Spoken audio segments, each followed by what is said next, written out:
Gracias por estar con nosotros en Páginas Vivas, conversaciones de ayer, hoy y siempre.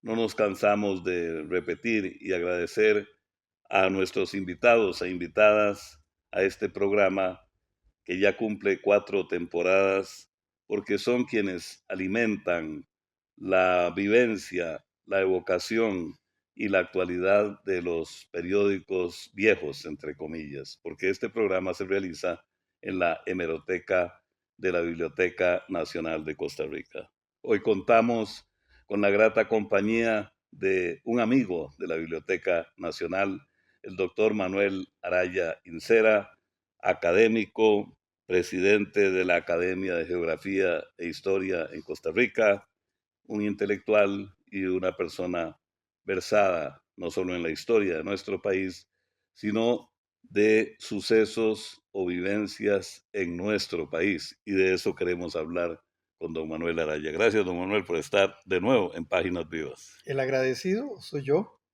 muy honrado de estar aquí presente y muy entusiasmado por compartir algunas, algunas informaciones sobre temas cuya memoria custodia la hemeroteca.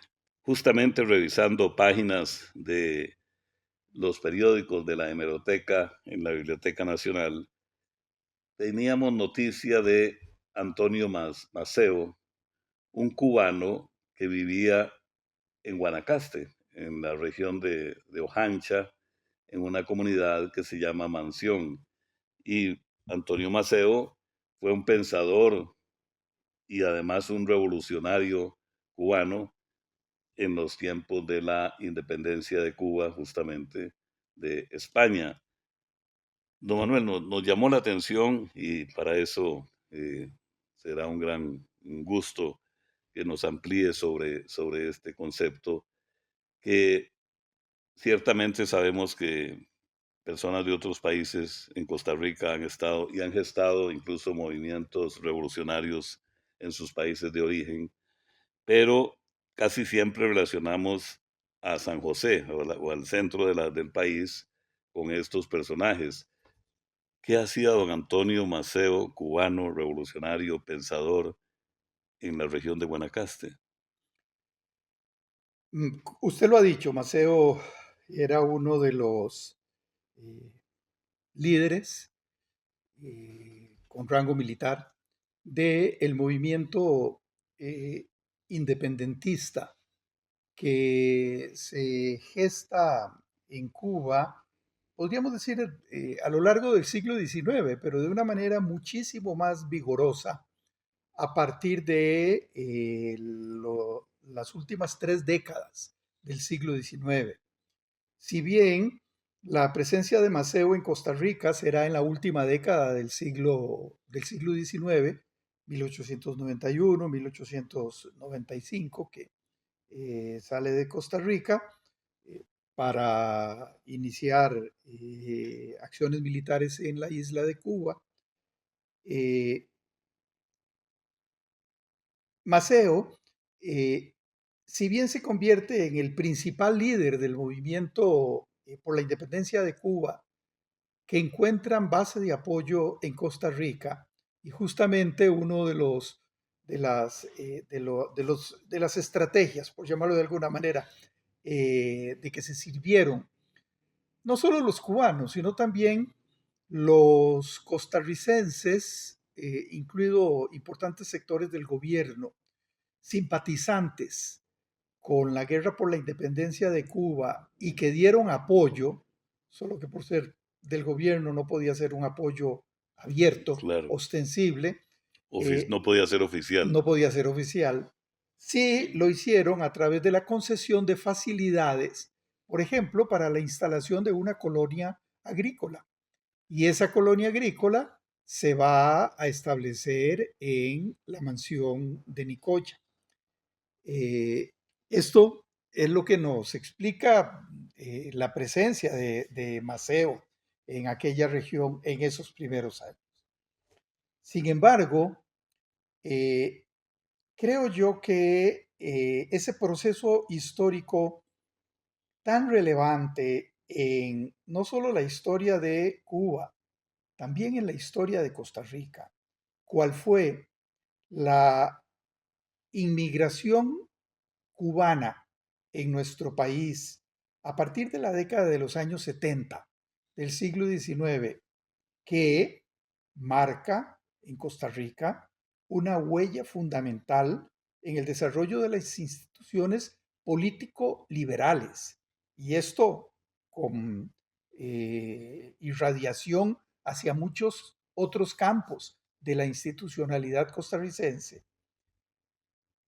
La debemos, o la debe la cultura política costarricense y la institucionalidad costarricense, la debe a algunos de esos inmigrantes cubanos, que, como decía antes, empiezan a llegar a nuestro país a partir de principios de la década de 1870. La segunda mitad del siglo XIX. Eso es.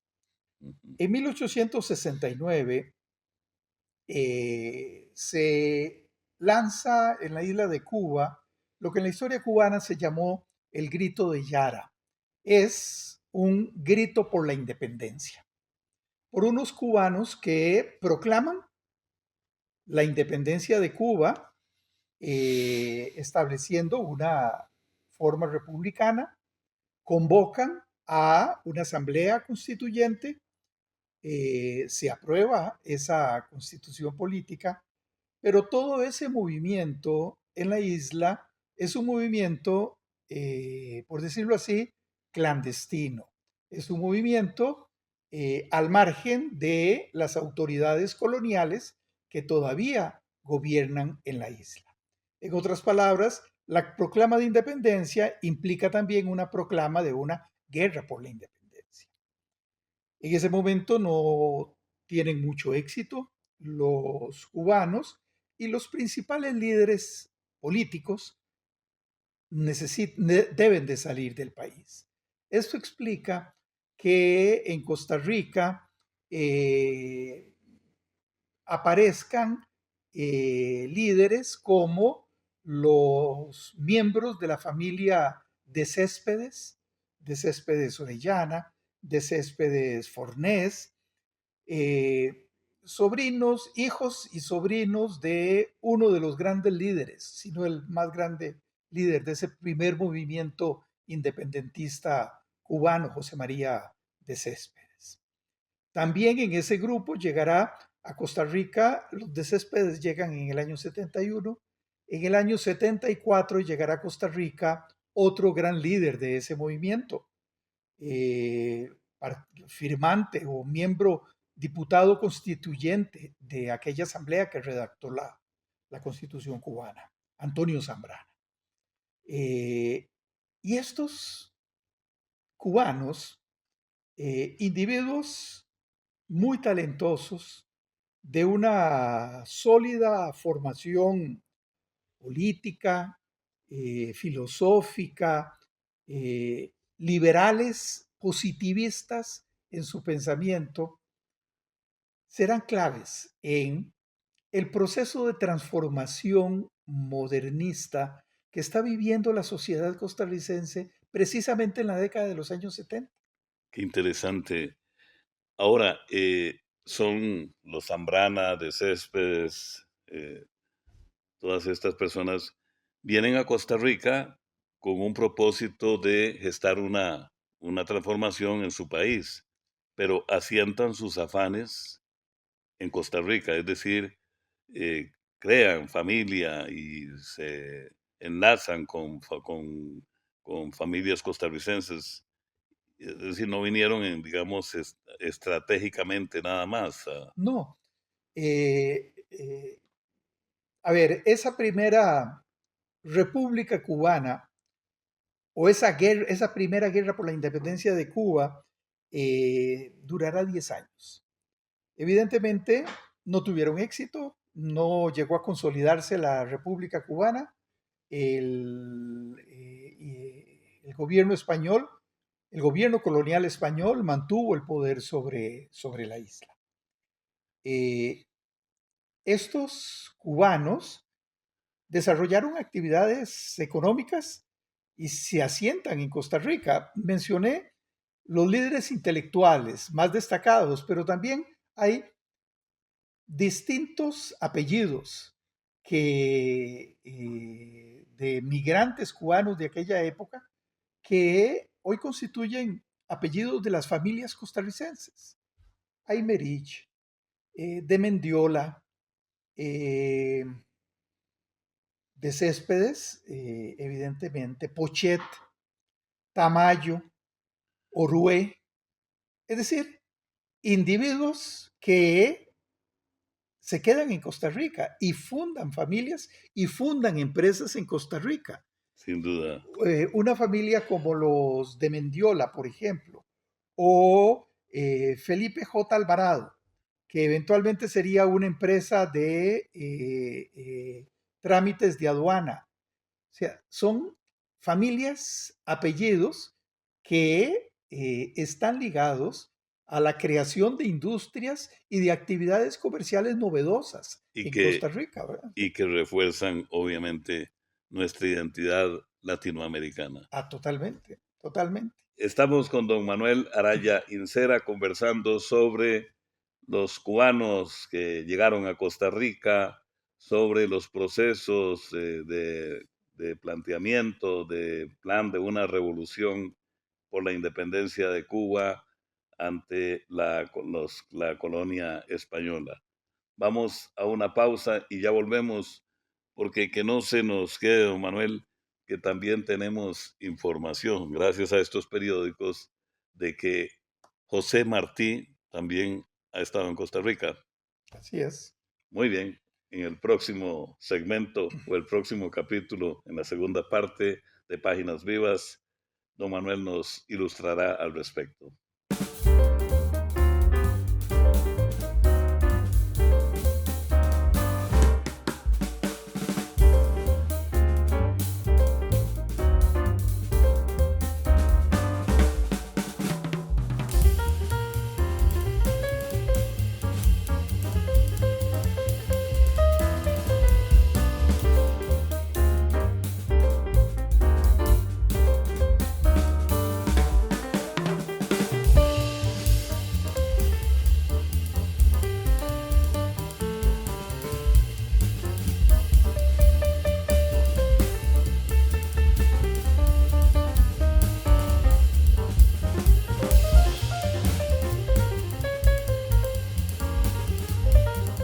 Continuamos en Páginas Vivas, conversaciones de ayer, hoy y siempre, conversando con don Manuel Araya Incera sobre Antonio Maceo, sobre la colonia agrícola de la Mansión en Guanacaste y el proceso revolucionario que lideró junto con otros recordados líderes cubanos como José Martí.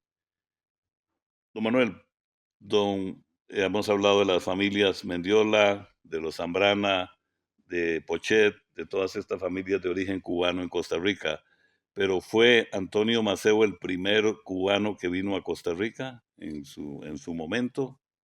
No, evidentemente no.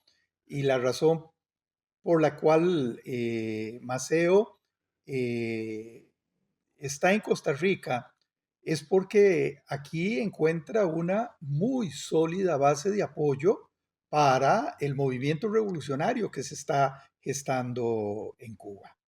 Ya para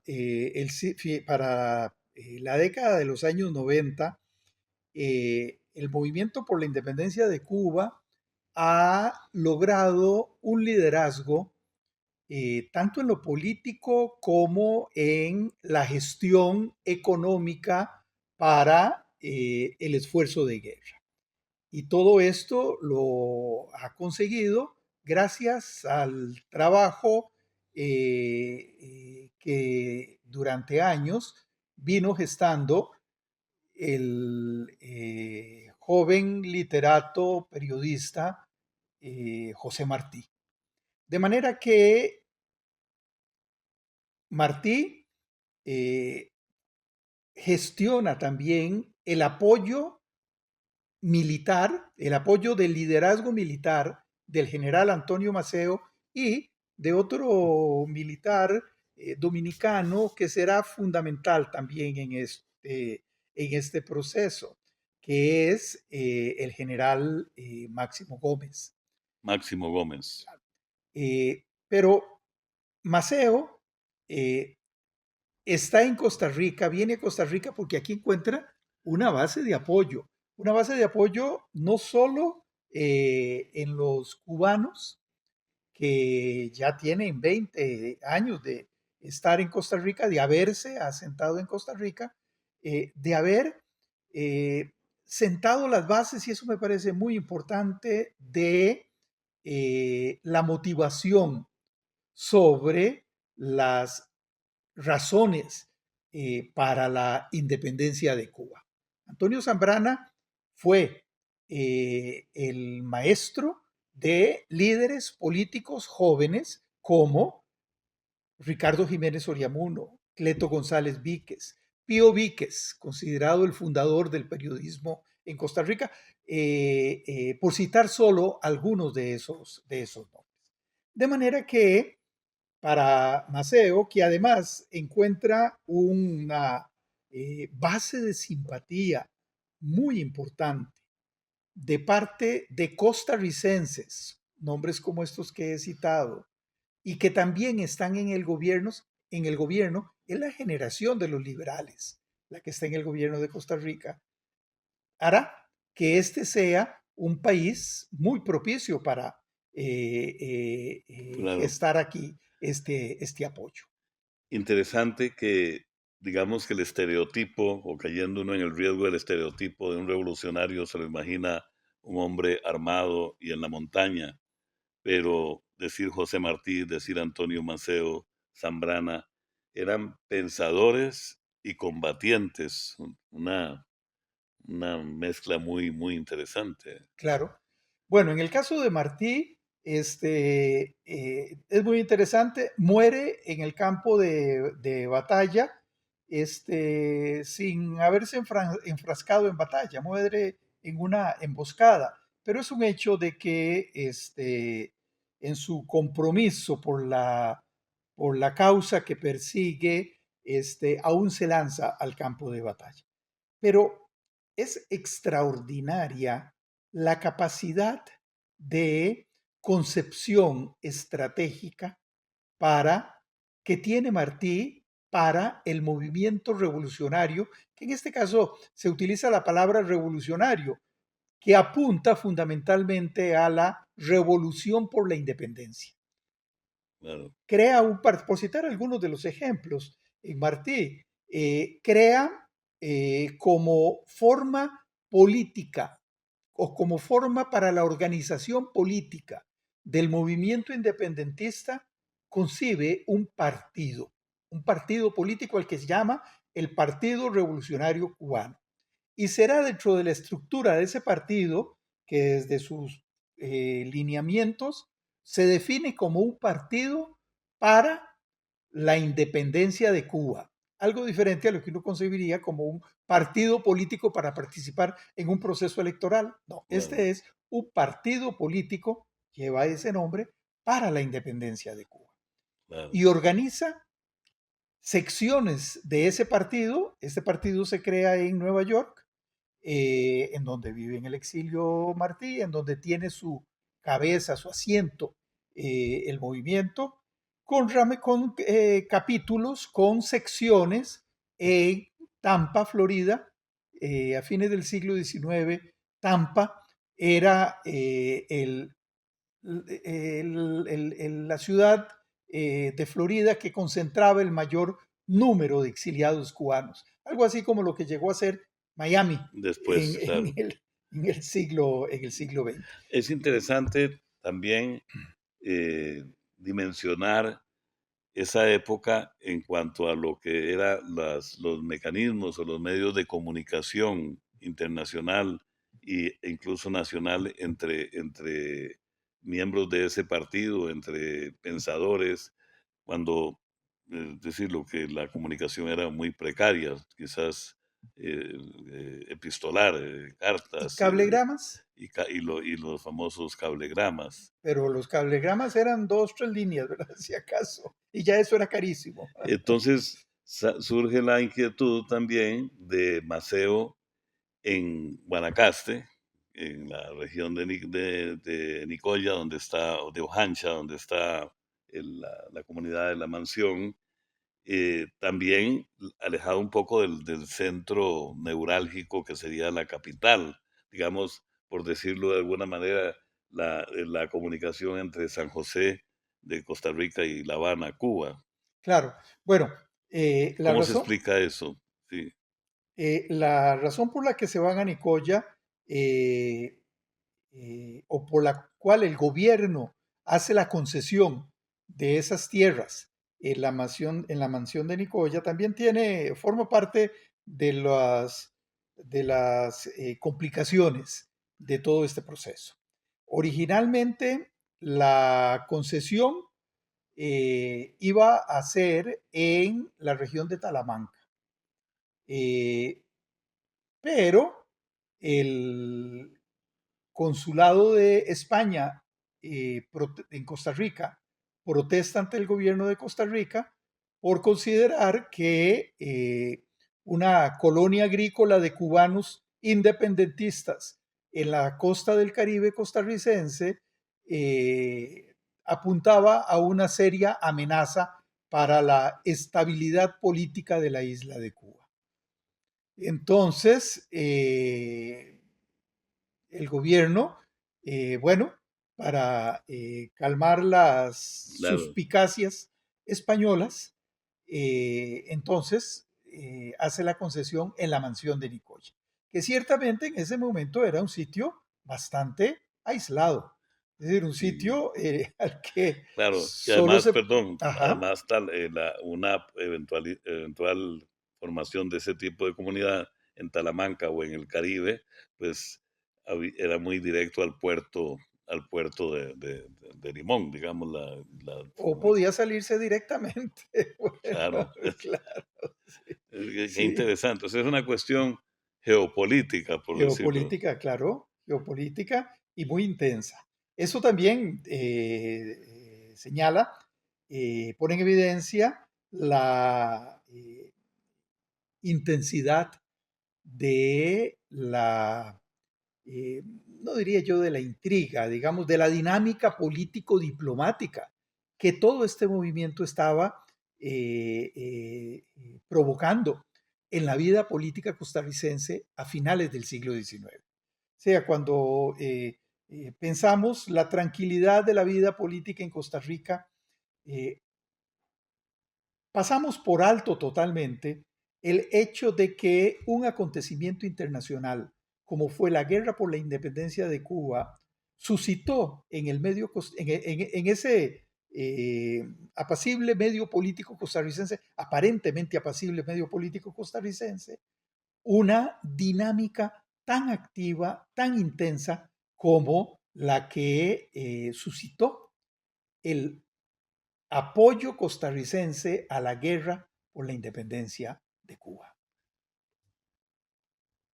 Hemos conversado con don Manuel Araya sobre este apasionante tema, sobre esa bucólica Costa Rica en aquellos años donde se gestaban ideas, donde se gestaban transformaciones en otros países y por ende en Latinoamérica, como hemos explicado o como ha explicado don Manuel sobre Maceo y sobre Martí y sobre las familias cubanas que eh, crearon sus familias acá en Costa Rica.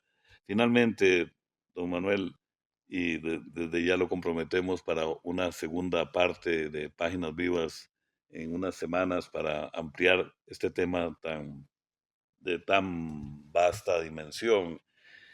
Antonio Maceo Martí muere en combate. ¿Cómo muere Antonio Maceo? También muere en combate en También. Cuba, así. Sí, sí, sí, aquel año 96, 1896.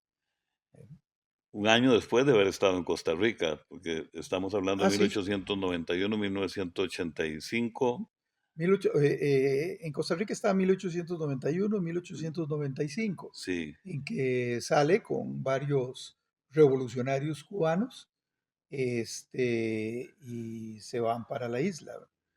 y Digamos, allá, salen de manera clandestina claro. y se van para la isla. Y mueren por sus ideales en los campos de Así batalla. es.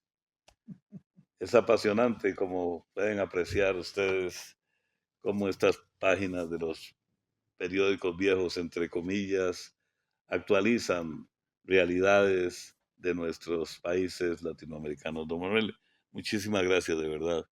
Y Cantar el agradecido soy yo. que sea pronto que ampliemos un poco más sobre este tema. Gracias. Excelente. Gracias a ustedes. Estuvimos hoy con don Manuel Araya Incera, académico, docente, historiador, gran amigo de la Biblioteca Nacional de Costa Rica y nos ha permitido revalorar, como siempre hacemos, la dimensión de los periódicos antiguos que reposan en la hemeroteca, pero que son, como se puede apreciar, de palpitante actualidad. Les esperamos en nuestro próximo programa.